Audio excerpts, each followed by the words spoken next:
Merci, bonjour à tous. Well, thank you for having me. Well, I'll do my talk in English, although it's not easy for me. Ok, j'ai pas les diapos en fait.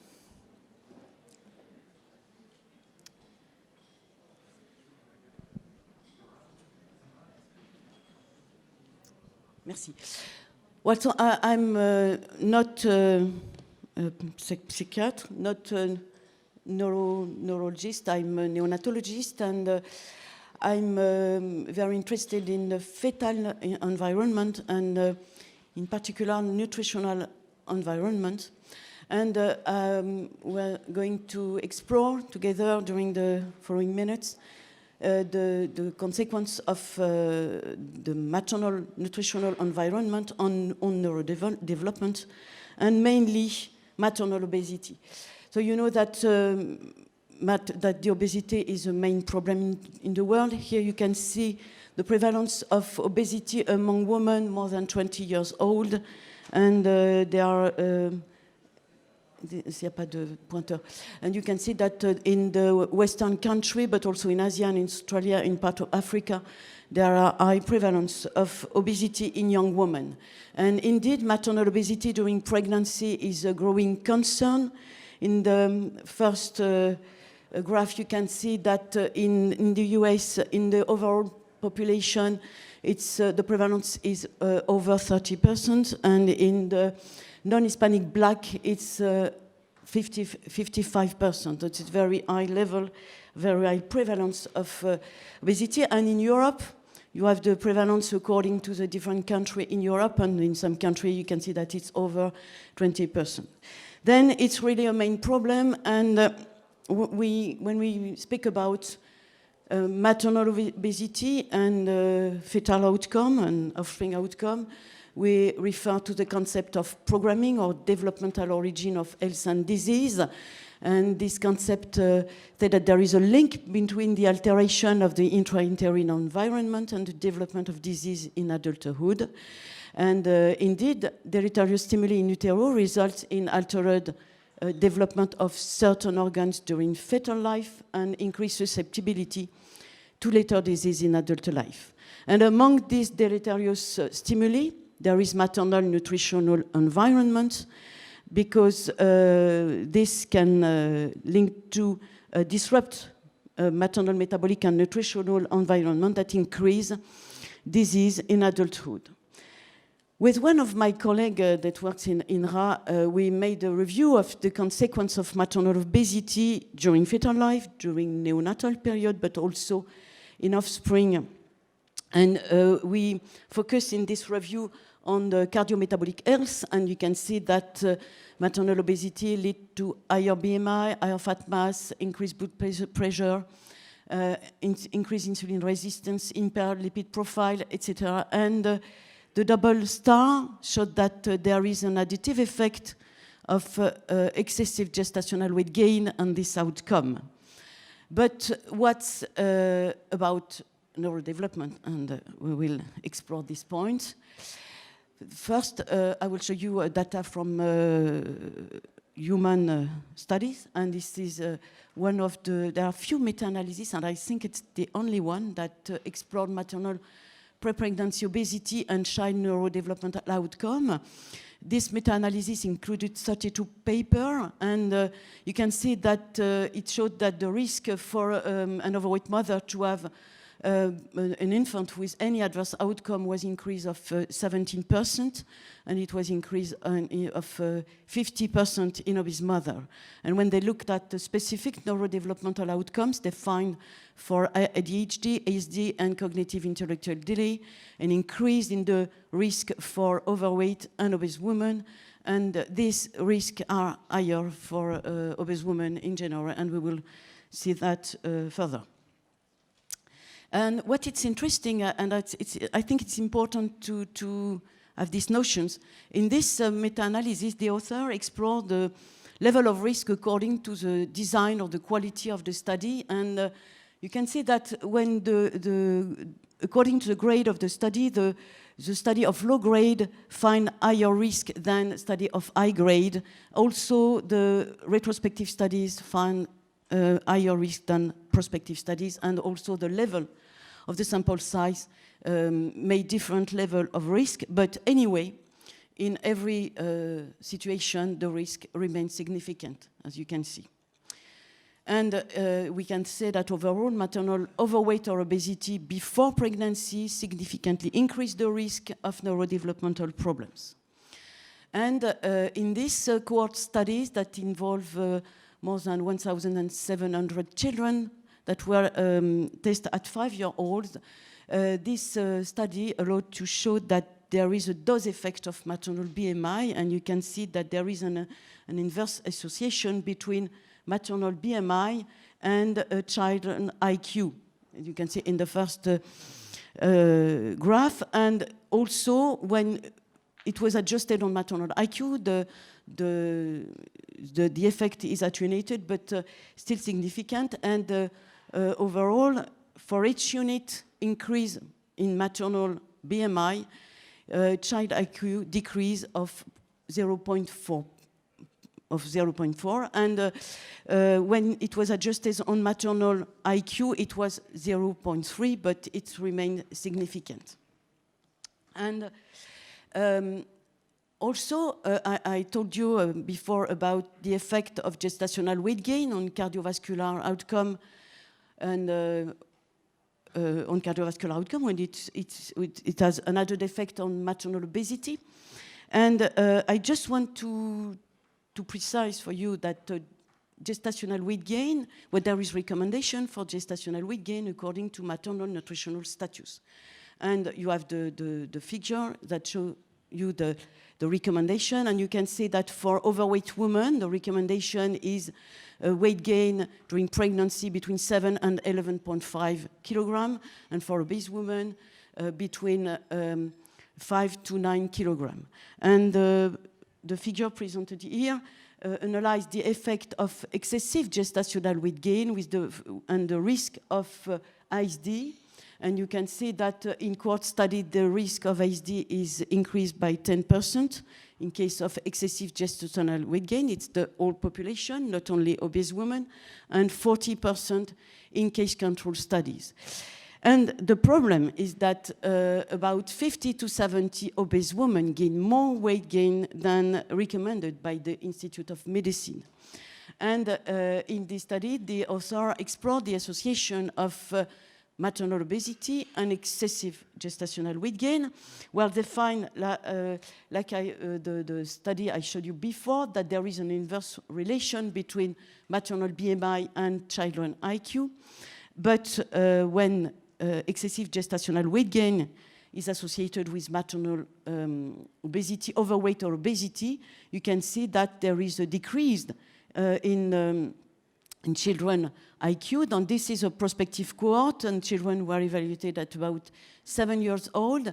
And the red arrow indicate the limit of the recommendation for gestational weight gain. So you can see that the effect of gestational weight gain associated with overweight or obesity is deleterious for the children. And overall, children born to obese women, we gain more than 40 or 18 kilograms at average 6.5 IQ deficit point. This study explored the association of maternal BMI and excessive gestational weight gain, but on the effect on ISD and other developmental disorders. Look, in these studies, it's a case control studies with, you see, children with ISD, children with developmental disease, and controlled children. And the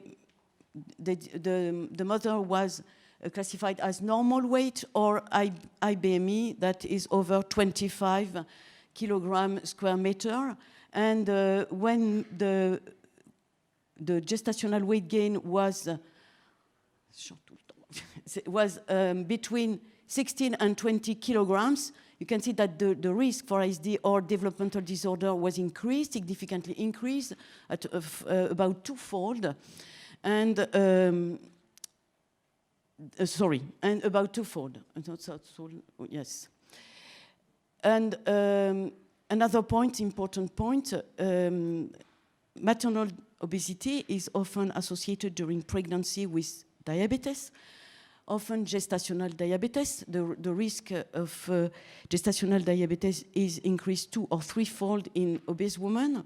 And also, there's more and more obese women that have type 2 diabetes at the age of pregnancy. And also, there is a mother with type 1 diabetes, but there is more and more women with type 1 diabetes that are obese, and recent studies in Australia showed that about 60% of mothers with type 1 diabetes were obese. So it's really a huge problem. In this study, it's a really very nice study that was from Finland on a very large birth cohort. And this, in this large birth cohort, you can see that there are a lot of children that were exposed to type 2 diabetes and to type 1 diabetes. And first, they showed that the risk for the association for psychiatric disorder and type 2 diabetes in mother was increased by 2-fold, and the risk in case of type 1 diabetes was increased for 2.7-fold. But the more interesting aspect of this paper is this point, because they have a very big population, then they can identify all types of diabetes, no diabetes, insulin-treated diabetes, that means type 1 diabetes, type 2 diabetes, and gestational diabetes. And for each type of diabetes, they also analyze according to maternal nutritional status, and you can see the huge effect of the association of maternal obesity or severe obesity with type 1 diabetes on the risk of ISD or ADHD, and the effect also in type 2 diabetes of mainly severely obese women, but also for ADHD disorders, the effect on in gestational diabetes. And the same results were found for mood disorders or intellectual disability, with a potentialization of the effect of diabetes with maternal obesity. So I think it's a really an important point. So overall, we can say that there is growing clinical evidence to suggest that maternal obesity increases children's susceptibility to neurodevelopmental and neuropsychiatric disorders. But you should be aware that when we look at the literature, that there are various study design, and that's why I showed you the study in the meta-analysis, that they look at this point because there are various levels of risk, and the various study designs, case control, retrospective, etc. In complete data, often there is no information about maternal gestational weight gain or diabetes. Data based on parental self-report for BMI or gestational weight gain in retrospective studies, and the data not considering associated condition in the analysis, and also other postnatal confounding factors. Then there are still contradictions in the literature, and anyway, human studies only report an association between maternal obesity and adverse outcome, and it's impossible to draw causal relationship, and that's why we need animal models to provide insight into biological mechanism and probably causal relationship, sorry. And there is many animal models that explore this point with the models of maternal overnutrition, maternal obesity, maternal diabetes, also maternal undernutrition, but it's not our topic today. And these animal models allow to study outcomes at adulthood, and you can see that they allow to show the abnormal metabolism evolution, cardiovascular problem, but also impaired neurological development that is associated with impaired learning and memory and behavioral deficits.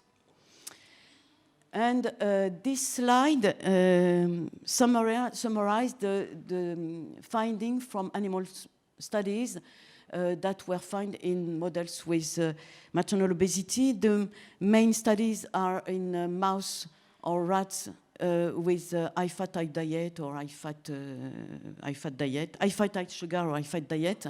And you can see that there is different modifications in the metabolism of the offspring, and also in mother, because breast milk can be affected. Fetal microbiome can be affected because maternal with obesity, mother with obesity have a modification in their microbiota, but the main alteration are in placenta and in brain. You can see that there is an increase of inflammation in placenta, increased lipotoxicity, oxidative stress, and in brain, impaired serotonin and dopaminergic signaling, and alteration of microglia, increased oxidative stress, pro-inflammatory cytokine, etc.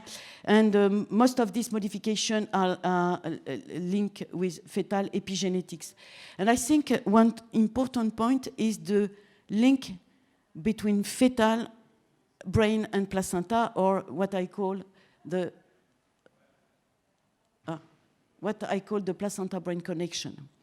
Well, indeed, in case of maternal obesity or excessive gestational weight gain, we know that in mother there is increased inflammation, increased free fatty release from adipose tissue, and a modification of the hormonal environment with increased insulin, increased leptin, and decreased adiponectin. And this modification are also at the placental level with increased inflammatory response, immune cell activation, and lipid deposition. We also know that there is modification of nutrients transport across placental in this condition.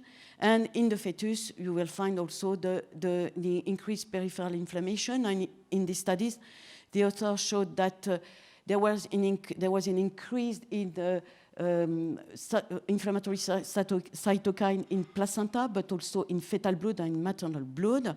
And you find the fetal brain alteration that we discussed before. And I think placental is important because it's the link between the mother and the fetus. I think very important. And also because we know that placenta responds in a sex-specific manner to maternal stressors. For example, we know that there is decrease in antioxidant capacity in male compared to female. And this, I think it's interesting, as we know that there is a different prevalence in ISD and ADHD complication that favor males than female. And I will just illustrate with this study the difference in the placenta in response to maternal high-fat diet. Well, it's a mouse model with a control mouse and high-fat diet mouse. And you can see that the green the green area showed the difference between placental genes between male and female under control diet. And the orange one, it's the difference between male and female under high-fat diet. And you can see that there are many genes that are differently expressed in placenta according to male and female. And there are different genes according to high-fat diet versus control diet. And but it's interesting that the dysregulated genes have different biological function according to male and female. And for example, you can see that for male, they are involved in development of nervous system. Well, overall, both human and animal studies suggest a critical role for the placenta in mediating the deleterious impact of maternal obesity on fetal brain via development via inflammation, modification of immune activation, lipotoxicity, impaired oxidative stress, reduced anti-capacity oxidant, and this in a sex-specific way. I think it's a really an important point. And in conclusion, well, I showed you that maternal obesity is a main risk factor for the development of long-term adverse outcome in offspring. Diabetes and gestational weight gain have an additive effect. Then studies should consider together maternal nutritional and metabolic risk factors that play a role in neurodevelopmental adverse outcomes. And they also should consider male and female separately. I think it's really an important message. And the placenta-brain connection is an important pathway to decipher because placenta is the main link between maternal environment and the fetus. And I think that it's the place where the message drive to the fetus from the mother. Well, thank you very much for your attention.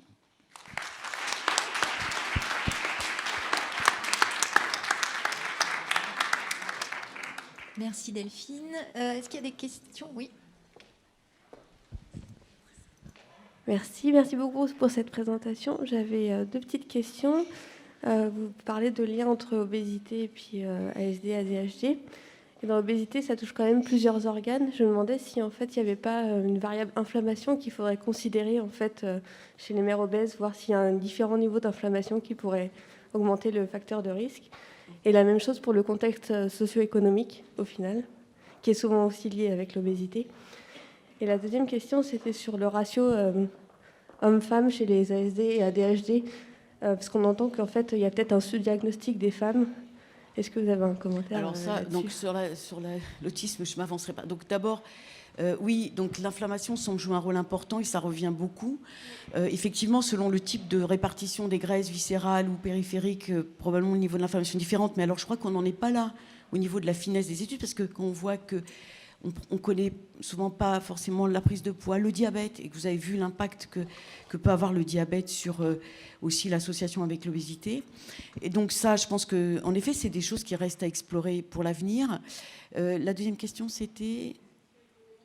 Ah oui, alors il y a certaines études qui ont... vous avez raison, parce qu'on sait aussi que l'obésité est plus fréquente quand le niveau socio-économique est plus bas. Il y a des études qui ajustent là-dessus, mais pas toutes. C'est pour ça que ce que je disais, les facteurs de l'environnement, il y a plein de facteurs. Alors vous avez vu des études qui quand même ajustent sur le QI de la mère ou du père, après d'autres pour le devenir intellectuel, et certaines sur les conditions socio-économiques, mais c'est vrai que c'est des études qui nécessitent quand même d'être propres, quoi, c'est-à-dire de prendre en considération tous les facteurs confondants.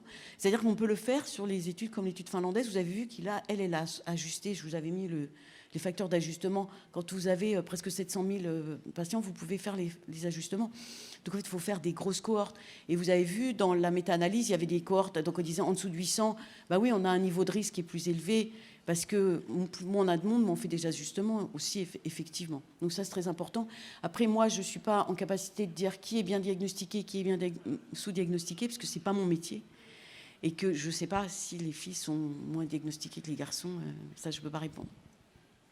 Oui, merci beaucoup Delphine pour ce topo. Alors c'est vrai que la complexité de l'environnement, enfin comme Fabrice disait, le cerveau aime bien la complexité. Alors là, c'est sûr que on a ce qu'il faut dans l'autisme. Moi, j'avais juste une question un peu précise sur le type de diabète. Pourquoi le type 1 plus que le type 2? Parce que c'est un peu étonnant. On serait attendu plutôt à une association avec le 2.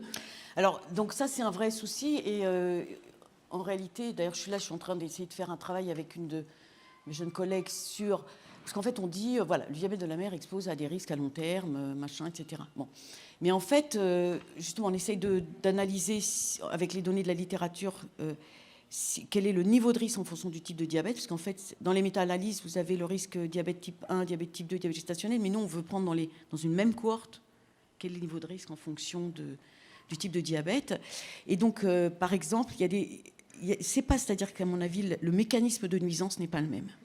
C'est-à-dire que, par exemple, il y a des études sur le devenir, par exemple, cardiovasculaire. Quand sur le diabète de type 1, on va ajuster sur le poids de naissance, donc la macrosomie, l'effet va disparaître. Par exemple, pour le diabète de type 2, si on ajuste sur le BMI, l'effet va disparaître. Pour le diabète gestationnel, alors là, c'est très clair. Pour le risque d'obésité, je crois que maintenant, ça devient beaucoup plus clair. On avait dit aussi diabète gestationnel, obésité. En fait, quand on ajuste sur l'IMC de la mère, l'effet disparaît. Mais en fait, par contre, ce qui ne disparaît pas, c'est le risque de diabète de type 2. Mais qu'on ajuste ou non sur l'IMC de la mère, en cas de diabète gestationnel, il semble qu'il y a une augmentation. Et donc, selon le type de diabète, je pense que les risques ne sont pas les mêmes. Et on voit avec les facteurs d'ajustement que ça ne passe pas par les mêmes voies, les mêmes mécanismes. Mais pour le moment, on ne sait pas répondre, en fait.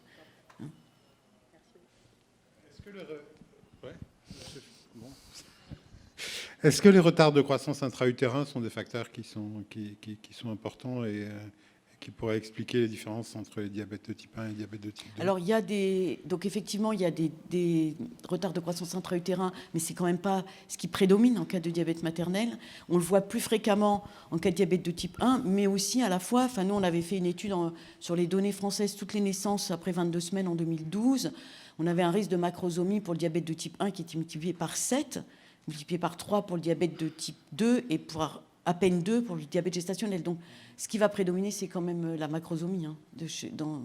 Après, les femmes qui ont un diabète de type 1, c'est une maladie chronique, évolutive, avec des altérations vasculaires, etc. Donc, c'est ça qu'il faut explorer, en fait.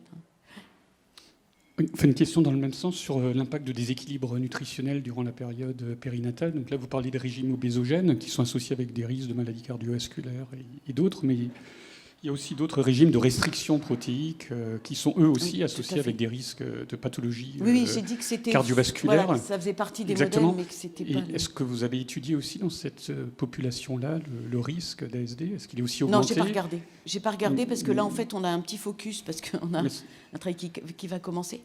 Je n'ai pas de réponse. Alors, attention, parce qu'ils ont des déficits cognitifs de oui, mémoire. Oui, sauf que le problème, le retard de croissance, c'est encore plus complexe parce que beaucoup d'enfants avec retard de croissance sont prématurés. Et même donc, nutritionnel, je parle purement nutritionnel. Ouais, mais... des restrictions, les régimes de restriction nutritionnelle. Alors, sur les modèles animaux, vous voulez dire? Oui. Alors, je n'ai pas regardé parce que sur l'humain, le retard de croissance, c'est d'abord souvent associé à la prématurité. Les causes peuvent être variables, vasculaires, prééclamptiques, les virus, les trucs génétiques, etc., etc. Donc il y a tout un fourre-tout. Et nous-mêmes, on a du mal, quand on fait les cours, par exemple, sur le devenir du retard de croissance, sur le plan même neuro, on dit à nos étudiants, mais en fait, on a une population hétérogène pour laquelle il y a des tas de facteurs qui peuvent être associés et qui peuvent jouer sur ce retard de développement. Donc je n'ai pas la réponse et je n'ai pas regardé en tous les cas. Une toute petite dernière. Oui, je vous remercie beaucoup. Par rapport à, vous avez noté les modifications de taux de cytokine dans le cadre d'obésité. Est-ce que vous savez s'il y a moi, ça me fait penser à l'activation microgliale qui aurait un rôle majeur dans la physiopathologie des troubles du neurodéveloppement. Est-ce que ça a été étudié dans des modèles animaux? Il y a une modification de la microglie, effectivement, dans les modèles animaux. Et qui peuvent passer, alors je ne suis pas rentrée dans le détail, mais qui peuvent probablement passer par ces mécanismes inflammatoires et puis ces modifications de l'équilibre oxydant-antioxydant, en fait. Mais là, il y a des gens peut-être dans la salle qui sont plus habitués que moi sur le sujet. Merci. Merci Delphine. On va passer au topo suivant. Oui, on peut l'applaudir.